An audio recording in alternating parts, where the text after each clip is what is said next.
Um minuto no inferno vai ser muito pior do que carregar a cruz a vida inteira. E eu lembrei disso ali e comecei a chorar porque Jesus não carregou só os nossos pecados, Ele carregou as nossas dores, Ele carregou as nossas tristezas, Ele carregou os nossos sofrimentos, Ele carregou tudo que era nosso para ser carregado, para que a gente não passasse esse um minuto que Ryan falou. E realmente é isso. O Evangelho é algo tão lindo, a salvação de Deus é algo tão inefável, tão difícil de você medir, que acho que nem na glória nós entenderemos isso. Que Deus é tão maravilhoso, tão grande e tão rico em perdoar, que a gente só tem que dar glória e glória e glória e mais glória todo o tempo.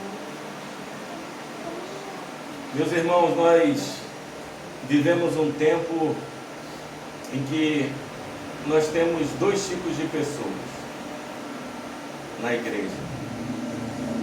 Nós vemos pessoas que estão deixando os problemas do mundo entrarem na igreja, as coisas do mundo entrarem na igreja, os vícios do mundo entrarem na igreja, e achando que Deus é tão rico em perdoar que eu posso fazer qualquer coisa. A graça é tão grande que eu posso fazer qualquer coisa. Muitas vezes essas pessoas não entendem a profundidade da obra da cruz. Nossa missão como líderes, como pregadores, é mostrar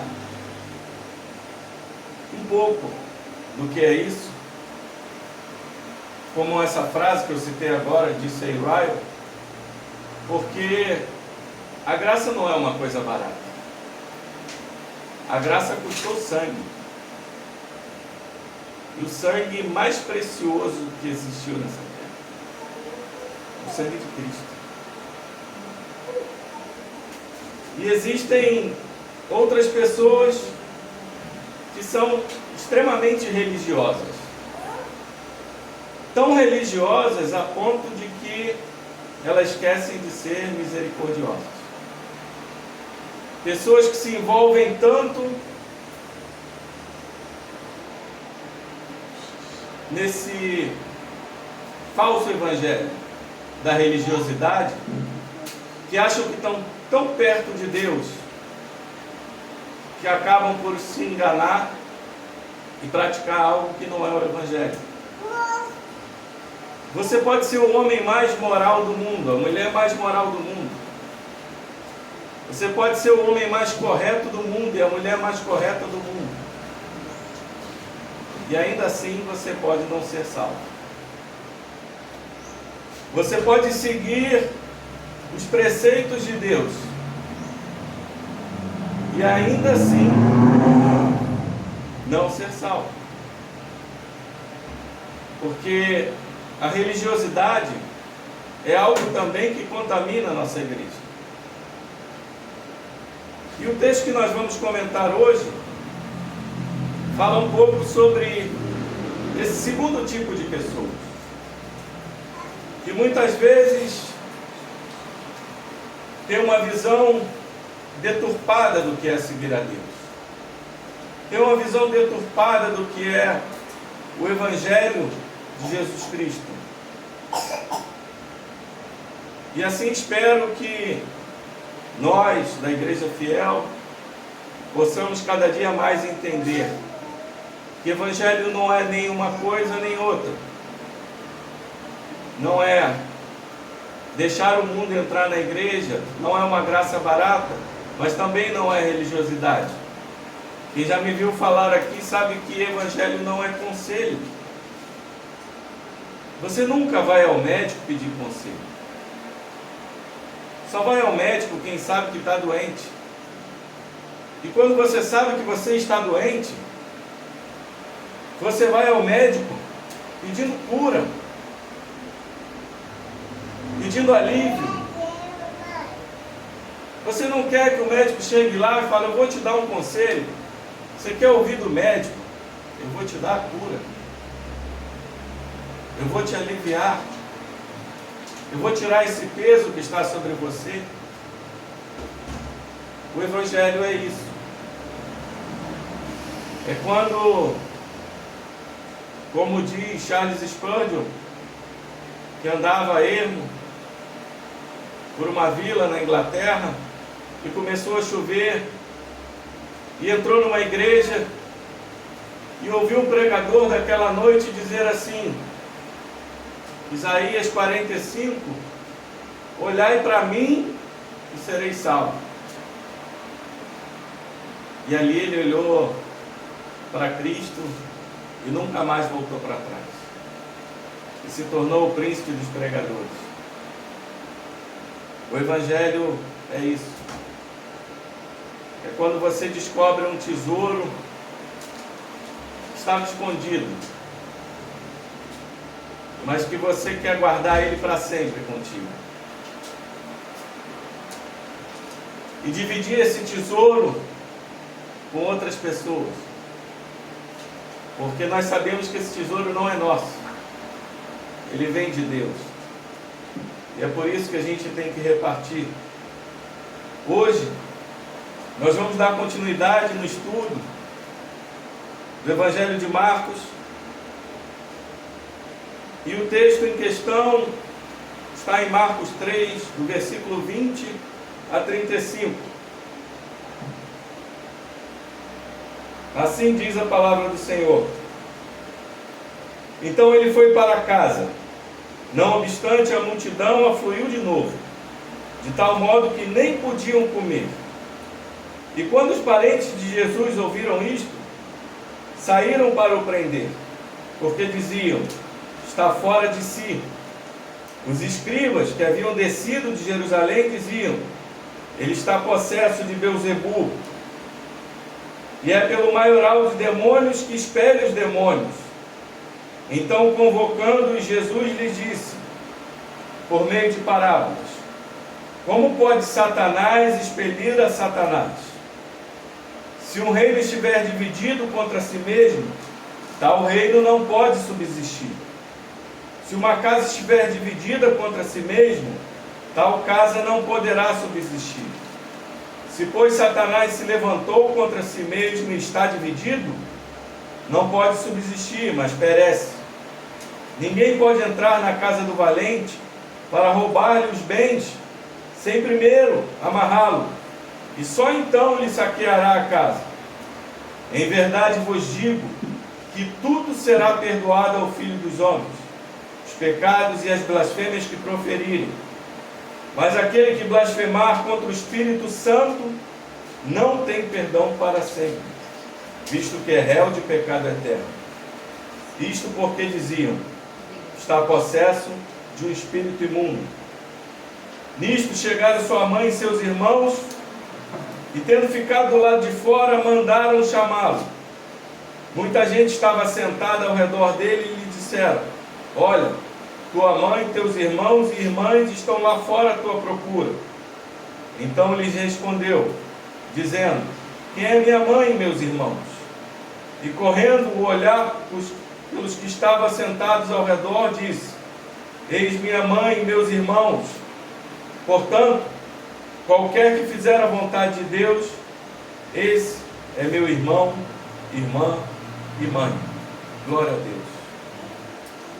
Pai Santo, entramos na Tua presença pelo nome santo do Teu Filho amado, Jesus Cristo. Espírito Santo de Deus, nós te pedimos iluminação nesse texto, para que fale aos nossos corações e às nossas mentes, e para que Teu santo Evangelho seja proclamado para a honra e glória do Teu Filho amado, Jesus Cristo. Amém. Irmãos, a oposição a Jesus entra numa nova fase. Essa fase que a família pensa que ele está louco. E os líderes religiosos acusam Jesus de estar endemoniado. E Jesus tem uma resposta com autoridade. Que ele não pode estar debaixo do controle de Satanás, porque ele já amarrou Satanás. E a sua verdadeira família é constituída daqueles que andam verdadeiramente com ele, que se juntaram com ele na família de Deus.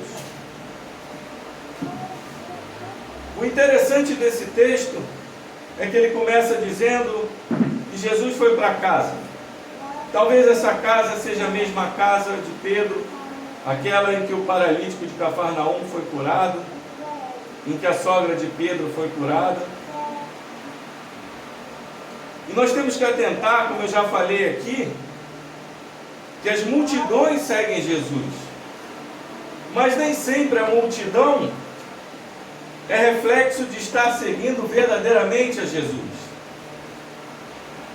Aqui nós vemos algumas pessoas, parentes de Jesus, uma multidão. Nós vemos os escribas que desceram de Jerusalém.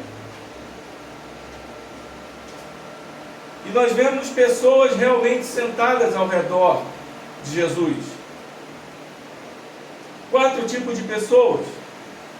Como eu falei aqui para vocês, nem sempre estar no meio da multidão que segue a Jesus é verdadeiramente seguir a Jesus. E você vê que a multidão atrapalhava tanto a ponto de que Jesus não podia comer e seus discípulos.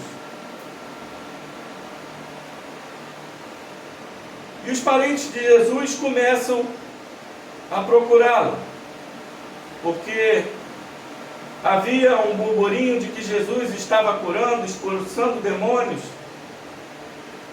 libertando os cativos, mas enfrentando as autoridades religiosas. E com certeza os parentes de Jesus achavam que ele estava louco.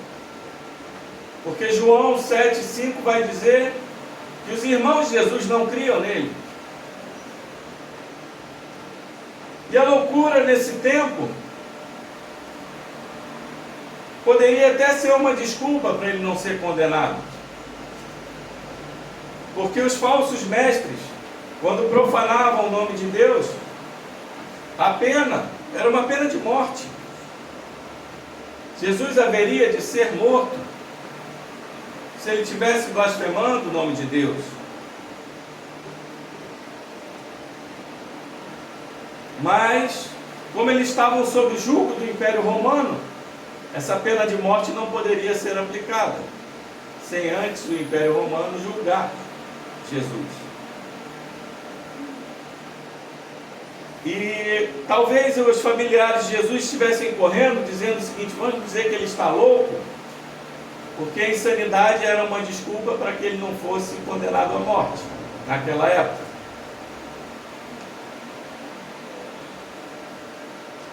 O segundo que eu quero falar aqui, além dos parentes, é essa multidão. A multidão vem seguindo a Jesus, a multidão vem atrapalhando, vem comprimindo, vem oprimindo Jesus, e muitas vezes vem atrapalhando Jesus.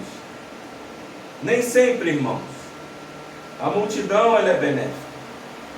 É muito bom você ter uma multidão de seguidores quando você verdadeiramente consegue executar a obra de Deus, quando você verdadeiramente consegue pregar o verdadeiro evangelho. Mas quando a multidão começa a atrapalhar, aí a multidão passa a ser maléfica. E em diversos textos aqui no Evangelho de Marcos, nós vamos ver que essa multidão vem atrapalhando os propósitos de Cristo. Nós sabemos que o nosso Senhor é misericordioso e aqueles que andavam com Ele muitas vezes também participavam dessa misericórdia, porque eles deixavam até de comer, para pregar, para curar e para ajudar pessoas. O terceiro tipo de pessoas aqui são essas autoridades que vieram de Jerusalém. São autoridades oficiais, que Jerusalém era o ponto central do templo. Então eles já vieram com toda aquela pompa de que vinham confrontar de Jesus. Não eram pessoas da sinagoga local de Cafarnaum, eram autoridades religiosas do templo de Jerusalém, que vieram para confrontar Jesus. E o quarto tipo de pessoas são aquelas que estão sentadas ao redor de Jesus. Olha que paradigma interessante. A multidão e os parentes de Jesus estão do lado de fora da casa. No nosso mundo ocidental, quem fica de dentro da casa são os nossos parentes. No mundo de Deus, quem fica dentro da casa é aquele que faz a vontade dele. Isso é tão importante a gente entender, porque muitas vezes muitos estão na igreja, mas não são igreja. Muitos andam na presença de Cristo, mas não estão com Cristo. E esse texto vem nos mostrar que a consanguinidade não quer dizer salvação. Muitas vezes a gente diz assim: nasceu no Evangelho. Nascer no Evangelho não é nascer do Evangelho. É filho de pastor, é esposa de pastor, mas pode não ser salvo. A salvação, ela é individual. E analisando esses quatro tipos de pessoas, nós entendemos todo esse contexto.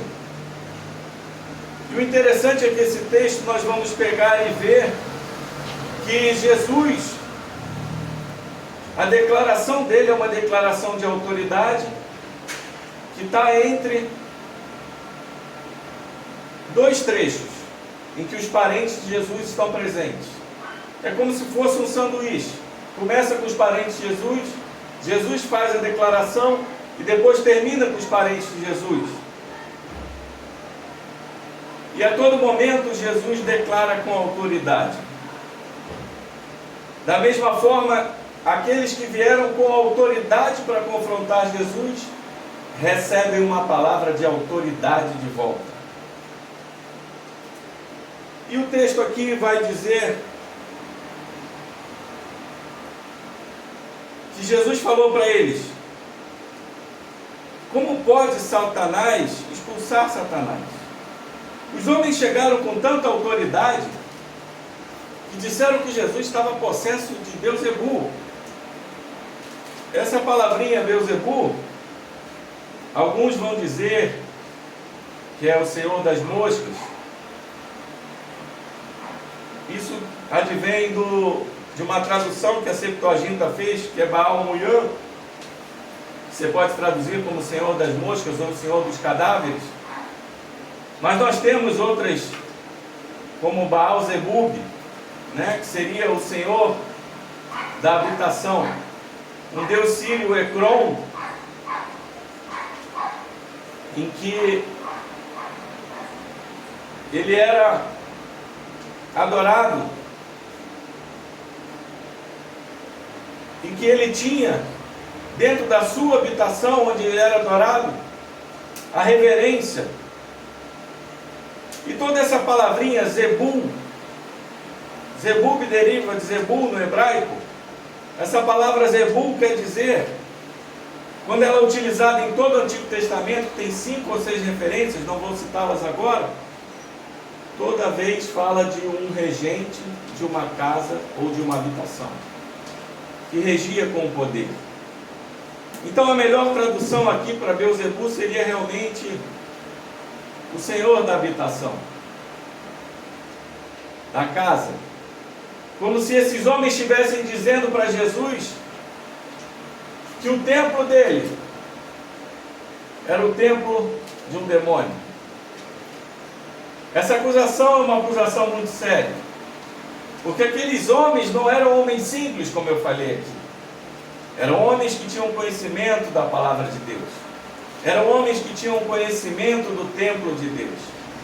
Eram homens que tinham conhecimento do Espírito de Deus, habitando com eles, desde o antepassado dos seus pais, que vagaram no deserto, com a coluna de fogo e com a nuvem de sombra.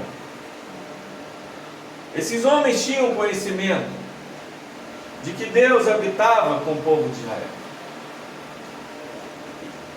E os profetas estiveram ausentes 400 anos.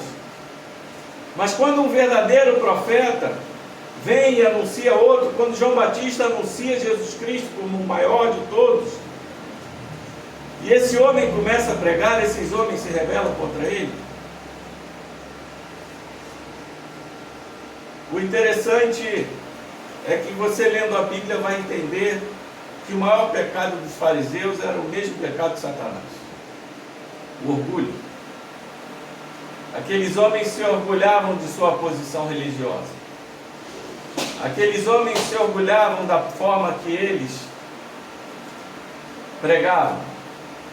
Aqueles homens se orgulhavam da forma que eles oravam em público. Mas eu vou dizer,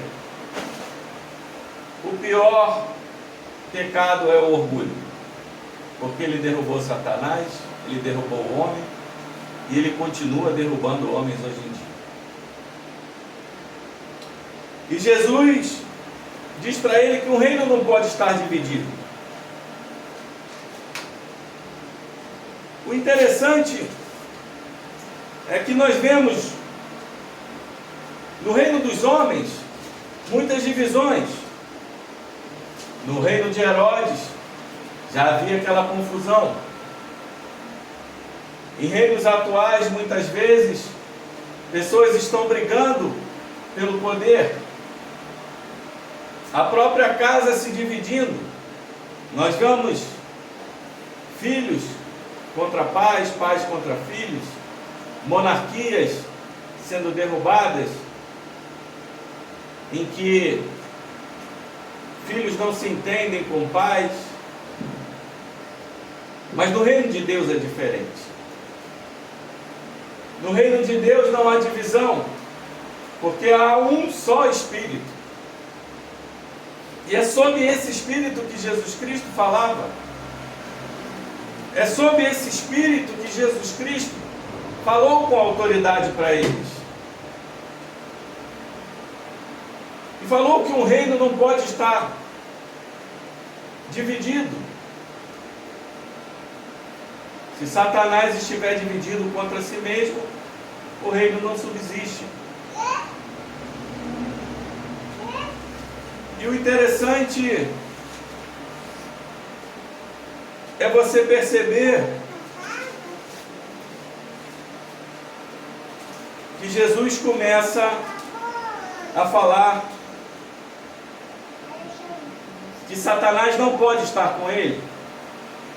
Mas qual a explicação que Jesus dá? Ele diz assim: Satanás realmente é valente, mas eu sou muito mais valente do que ele. Porque quando Jesus entra, ele diz que ele amarra a casa do valente e saqueia os bens dele. E muitas vezes nós paramos e olhamos para esse texto e ficamos pensando: o que Jesus está querendo falar? Entenda, meus irmãos, qual é o bem que Satanás tem nesse mundo? Quando a gente para olhar para essa palavra bens, Satanás não tem bem nenhum nesse mundo. Ele pode ser o regente desse mundo, ele pode ser o príncipe desse mundo, ele pode ter a glória, ele pode ter a fama, ele pode ter a adoração de muitos, mas o que é o verdadeiro bem? Aquele bem que não perece. E Jesus entra para saquear esses bens. Alguns teólogos vão dizer que esses bens talvez sejam os espíritos imundos. Quando Jesus fez aquelas expulsões todas que nós já estudamos aqui, mas os bens realmente, o maior bem que Satanás tem são as almas daqueles que ainda estão cativos. E se Jesus entra para saquear os bens, se Jesus começa, como a gente vê no Evangelho, libertando naquela sinagoga aquele homem com espírito imundo, e ele dá a cura para aquele homem, logo depois ele vai para o paralítico em Cafarnaum, e olha a sequência: primeiro Jesus perdoa, depois ele cura. E assim é, porque primeiro ele amarra Satanás perdoando os nossos pecados, e depois ele saqueia os bens para curar, para dar uma nova vida. Só que esses homens estavam tão possessos de orgulho, tão possessos de raiva, que eles não conseguiam enxergar o Espírito de Jesus Cristo. E aqueles homens blasfemam contra o Espírito Santo. Esse é um ponto interessante que eu quero conversar com vocês. Não sei se vocês já tiveram essa dúvida no coração de vocês. Eu, em determinado momento da minha vida, já tive essa dúvida se eu tinha blasfemado contra o Espírito Santo. E essa dúvida permeia muito o coração de muitos evangélicos ainda hoje em dia. Tem pessoas que choram, que entram em depressão por causa disso. Billy Graham vai dizer que o seu pai ficou deprimido por anos e anos, achando que tinha blasfemado contra o Espírito Santo. Então isso é uma coisa séria, que permeia os nossos corações. E nós temos que tirar um pouco essa dúvida dos nossos corações, dizendo o que não é blasfemar contra o Espírito Santo. Primeiro ponto que eu quero tocar para vocês: rejeitar o Evangelho não é blasfemar contra o Espírito Santo. Quantos muitas vezes rejeitam o Evangelho e tempos depois são abraçados por esse Evangelho. Segundo ponto, esses pontos são tirados até de um livro chamado Espírito Santo, que agora não me lembro o nome do autor, me fugiu o nome. Segundo ponto interessante é: não entristeçais o Espírito Santo. Ali, quando a gente vê em Atos 4:30, que Paulo está falando aos cristãos de Éfeso para não entristecer o Espírito Santo, é um pecado muito grave, sim, a gente entristecer o Espírito Santo, mas não é blasfêmia contra o Espírito Santo. Não apagais o Espírito Santo também, está descrito em 1 Tessalonicenses 5,19. O que quer dizer apagar? Apagar realmente é quando a gente lembra de fogo, né? De uma chama. Quando a gente apaga a chama dentro de nós, é quando nós nos afastamos verdadeiramente de Deus. Quando paramos de orar, quando paramos de ler a palavra. Mas isso também não é blasfêmia contra o Espírito Santo.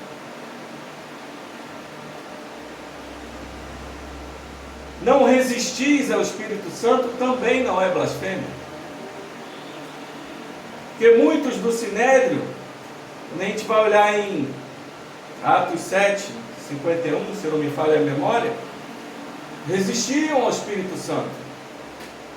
E ali, na presença de Tiago, eles dizem não resistir ao Espírito Santo. Isso também não é uma blasfêmia. Assim como também mentir ao Espírito Santo.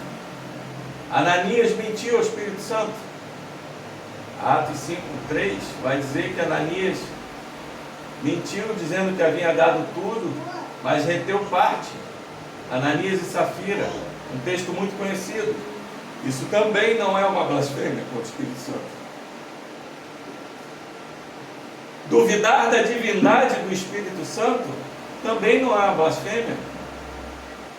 Porque assim muitos ateus que negam a divindade do Espírito Santo, muitos testemunhas de Jeová que também negam a divindade do Espírito Santo, não seriam salvos.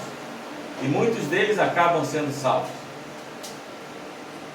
Mas o ponto que eu quero tocar aqui com vocês, que deixa o coração de vocês mais tranquilo, um salvo jamais irá blasfemar contra o Espírito Santo. Porque o Espírito Santo é a habitação do povo de Deus.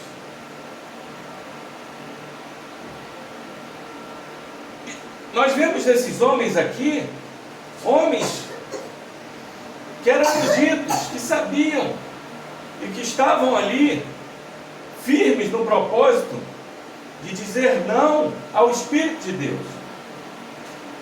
Eles sabiam pelos textos daquela época, quando vai se ler em Testamento de Levi, em Salmos de Salomão e outros textos judaicos da época, que o Messias viria para libertar os cativos, que o Messias daria perdão vindo da parte de Deus, que o Messias curaria, faria milagres e prodígios dantes nunca feitos.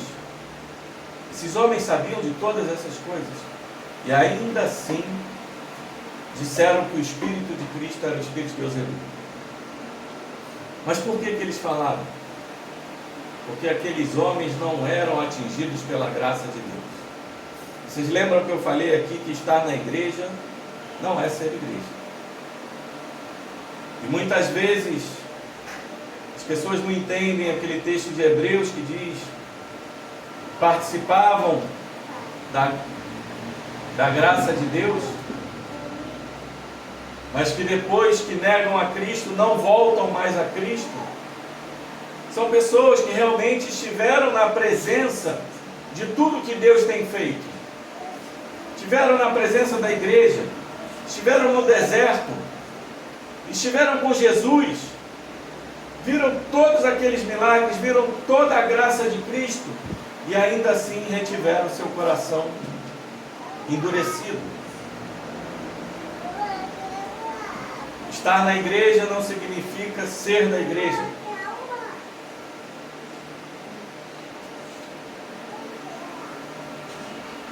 E o texto continua dizendo que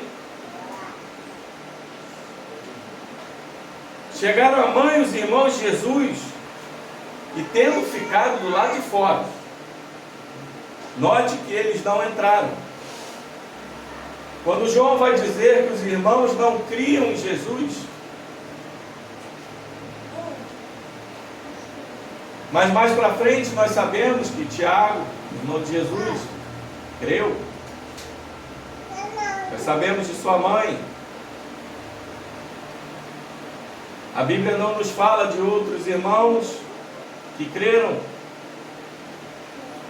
mas a gente pode imaginar que alguns, se não todos, devam ter crido.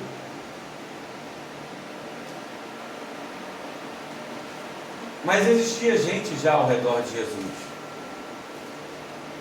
gente que estava fazendo a vontade de Deus. Gente que muitas vezes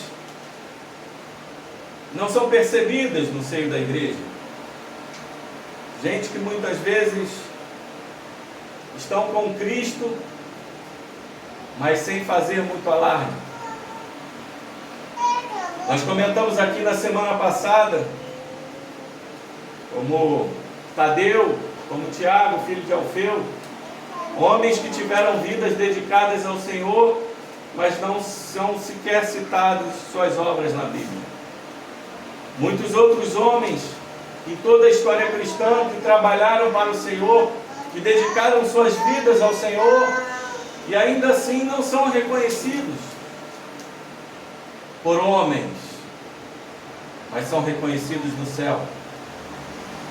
E esses homens que estão ao redor de Jesus estão fazendo a vontade de Deus, estão procurando entender a vontade de Deus, estão procurando ser discipulados por um servo de Deus, o servo humilde, o Filho de Deus. E Jesus é categórico em dizer para aqueles que estão ao seu redor, para que eles saibam, Ele não olha para os seus parentes, Ele olha para aqueles que estão ao seu redor, que estão verdadeiramente com Ele, e diz assim: eis minha mãe e meus irmãos. Portanto, aquele que fizer a vontade de Deus, esse é meu irmão, minha irmã e minha mãe. Eu imagino a cara da família de Jesus, porque ele nem sequer olhar para ele olhou, para eles. E eles devem ter ficado tão envergonhados que devem ter se retirado. O texto não nos fala isso, mas verdadeiramente nós vemos que Cristo se importa com todos, mas que tem um cuidado especial com aqueles que estão na igreja.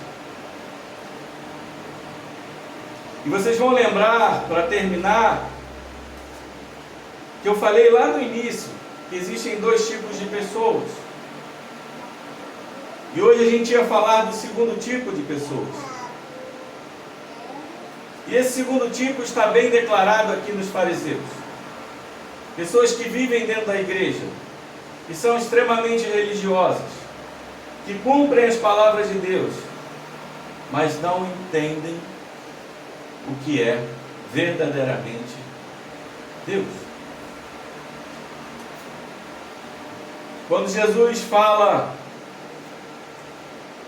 eu não quero somente obediência, mas também misericórdia, o Evangelho é muito mais que obediência. Nós sabemos que Jesus disse que aquele que me ama obedece os meus mandamentos, mas também aquele que tem misericórdia alcançará misericórdia. Aqueles que sofrem por causa da justiça são do reino dos céus. Irmãos, o Evangelho é muito mais profundo do que a gente possa imaginar. O Evangelho não é somente seguir os preceitos de Deus. O Evangelho, ele é dado para fora, ele não é para dentro. Não é porque eu estou dentro, que eu conheço a Deus, que eu amo a Deus, que eu tenho que ficar inerte. Eu falei aqui semana passada que Jesus mudou a regra de ouro das religiões. A regra de ouro das religiões diz que não faça ao outro aquilo que não quer que façam a você. Mas Jesus fala em Mateus 7,12: façam ao outro o que quer que façam a vocês. Jesus nos tira da inércia passiva para o serviço ativo. E o Evangelho, ele é para fora. A palavra igreja, a eclésia no grego, quer dizer para fora. E a maior prova de que nós estamos em Deus, de que nós conhecemos o Espírito de Deus, não é ser como esses fariseus que queriam a glória para si, que tinham orgulho, mas é dividir esse tesouro que eu falei aqui com outras pessoas, é dividir essa salvação, porque nós temos um Deus que desceu da sua glória, encarnou, nasceu numa manjedoura, passou uma vida de sofrimento, não tinha nem onde deitar, não usurpou ser Deus, abriu mão de sua glória para amarrar o valente e saquear os bens que o valente não quer soltar. Ele está pouco se importando com os demônios que seguem a ele, mas ele se importa com as almas que estão cativas a ele. Mas Jesus, o verdadeiro valente, veio para saquear a casa de Satanás. O Beelzebu, o verdadeiro Beelzebu, o Senhor da habitação que guarda a casa daqueles que estão cativos, esse foi amarrado. E ele foi amarrado para que eu, você e muitas outras pessoas fôssemos perdoados e fôssemos curados. O Evangelho é essa coisa linda, de que o verdadeiro valente entra na casa do valente, amarra ele e saqueia os bens. Jesus vem saqueando o inferno desde o pecado do homem. E nós cantamos aqui hoje: é meu, somente meu, todo o trabalho, e o teu trabalho é descansar em mim. Quando nós descansamos na obra do Senhor, pregamos esse santo evangelho para as pessoas, o trabalho é dele de saquear a casa. E ele está saqueando a casa dia após dia. E nós só temos uma função nesse mundo: é amarmos tanto a Deus, é amarmos tanto esse evangelho, de ter o desejo de proclamar, não só na nossa casa, mas no nosso trabalho, na rua, na igreja, onde estivermos, para que o verdadeiro valente possa continuar saqueando os bens de Satanás, que são homens e mulheres ainda cativos. Que Deus possa nos abençoar nessa caminhada, que não é fácil, é difícil. Nós temos as nossas mazelas, nossos sofrimentos, mas assim como eu comecei com a frase de T.C. Ryle, eu vou terminar com a mesma frase: 1 minuto no inferno seria muito pior do que carregar a cruz a vida inteira. As nossas mazelas, as nossas dificuldades, os nossos sofrimentos não são nada pelo que Cristo teve que suportar por nós. Ele veio por mim, por você e por muitas ovelhas que ainda estão perdidas nesse mundo.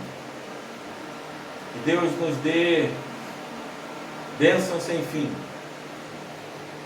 não bênçãos materiais, mas espirituais, no sentido de que a gente possa verdadeiramente ser igreja e abençoar aqueles que ainda estão na casa de Satanás, para que eles possam ser perdoados e curados. E assim como nós fomos perdoados e estamos sendo curados dia após dia, o desejo do nosso coração tem que ser que essas pessoas aí fora sejam perdoadas, curadas. A graça de Deus, ela é tão maravilhosa que todos aqueles pecados que eu comentei aqui, que não são blasfêmia contra o Espírito Santo. Você pode falar a coisa mais horrorosa para Deus e a graça dele ainda te perdoar. Deus perdoa até os tempos de ignorância.